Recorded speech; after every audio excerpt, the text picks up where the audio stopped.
کہ کس رب تعالیٰ یہاں کس لیے کیا کہ میں نے اپنی اولاد کو اپنے جگر گوشے کو اپنے سے دور ایسی جگہ چھوڑ دیا جہاں نہ پانی ہے نہ گھاس بھوس ہے. کس لیے چھوڑا؟ تاکہ نماز کا پابند ہو جائے اور نماز کا پابند ہو جائے. تو آج جو لوگ اس وجہ سے اپنے لخت جگر کو اپنے معصوم بچوں کو اٹھا کے مدرسوں میں پھینک آتے ہیں تاکہ یہ دین سیکھ لے، تو گویا وہ سنت ابراہیمی کو زندہ کرتے ہیں. تہوی الیہم، پھر فرمایا فجعل افئدۃ من الناس تہوی الیہم. مولا کریم یہ بنجر زمین ہے، لیکن میری دعا یہ ہے کہ لوگوں کے دل اس طرف مائل کر دے. آج کعبۃ اللہ کی کون عزت نہیں کرتا؟ سب لوگ اسے دل سے چاہتے ہیں. یہ نبی ابراہیم کی دعاؤں کا نتیجہ ہے. جب نبی ابراہیم علیہ السلام اپنی بیوی ہاجرہ بیوی کو چھوڑ کے بچے کو چھوڑ کے واپس جا رہے تھے، واپس جانے لگے تو فوراً پلٹ دیے، وہاں زیادہ دیر ٹھہرے نہیں. پیچھے سے ہاجرہ نے بلا کے کہا کہ آپ تو وہ تھے کہ آپ اتنے رحم دل تھے، آج کیا ہو گیا ابراہیم؟ آج ہماری طرف مڑ کے بھی نہیں دیکھتے. ابراہیم علیہ السلام کی آنکھوں سے آنسو جا رہے ہیں. ابراہیم علیہ السلام نے سوچا، پیچھے مڑ کے دیکھا تو ننھا منہ بچہ ہے، بیوی ہے، کہیں یہ نہ ہو جائے کہ رب تعالیٰ کی مجھ سے نافرمانی ہو جائے، میں بچوں کی محبت میں گرفتار ہو جاؤں، بیوی کی محبت میں گرفتار ہو جاؤں. رب تعالیٰ نے کہا کہ اس کو یہاں چھوڑ دے، تو میں نے یہاں چھوڑا ہے، میں پیچھے پلٹ کے نہیں دیکھنا چاہتا. بیوی نے کہا جو بھی کرنا ہے کر لیں، لیکن ابراہیم جاتے ہوئے ایک بات ضرور بتا کے جائیں، یہ آپ کی مرضی سے ہو رہا ہے، یہ اس کی مرضی سے ہو رہا ہے. ابراہیم علیہ السلام نے فرمایا یہ اس کی مرضی سے کر رہا ہوں. بی بی ہاجرہ فوراً جو ہے اپنے آپ کو سنبھال کے کہتی ہیں کہ پھر فکر نہیں، اگر اس نے کہا ہے تو وہی ہمیں سنبھالے گا، وہی ہماری رکھوالی کرے گا.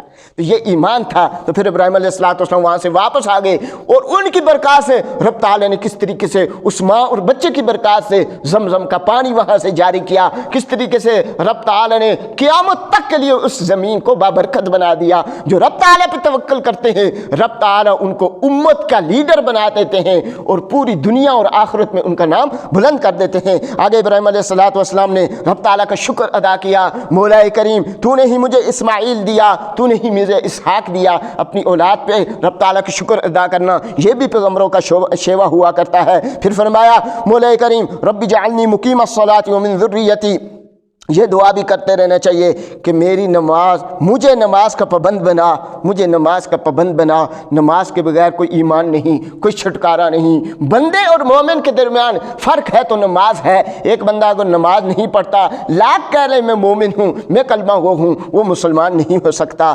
ومن ذریتی، میری اولاد کو بھی نماز کا پابند بنا. نماز کے لیے اولاد کو حکم بھی دیں، ترغیب بھی دیں، اولاد کے لیے دعا بھی کریں. مولا کریم اس کو نماز کا پابند بنانا.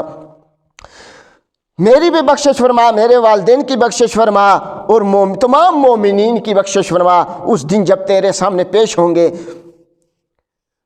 تو یہ سارا تذکرہ ابراہیم علیہ السلام کا یہاں ہوا. اور ابراہیم علیہ السلام نے کس طریقے سے رب تعالیٰ پہ امیدیں وابستہ کی، حتیٰ کہ رب تعالیٰ نے انہیں جد الانبیاء، ابراہیم علیہ السلام کا، نبی علیہ السلام کا جد ہونے کا، دادا ہونے کا رتبہ دیا. اور پھر اللہ تبارک و تعالیٰ نے اس سرزمین کو اتنا پاک صاف کر دیا کہ آج دنیا میں مسلمان جس کونے میں ہیں، دنیا کے جس گوشے میں بھی ہے، ان کا دل دھڑکتا ہے تو کعبہ اللہ کے لیے دھڑکتا ہے. تو اس لیے ہمیں بھی چاہیے کہ ہم انبیاء کے نقش قدم پہ چلیں. اللہ تبارک و تعالیٰ سے دعا ہے اللہ تبارک و تعالیٰ صحیح معنوں میں قرآن کے احکام کو سمجھ کے اس پہ عمل پیرا ہونے کی توفیق عطا فرمائے. سبحانک اللہم و بحمدک اشہد ان لا الہ الا انت استغفرک و اتوب الیک.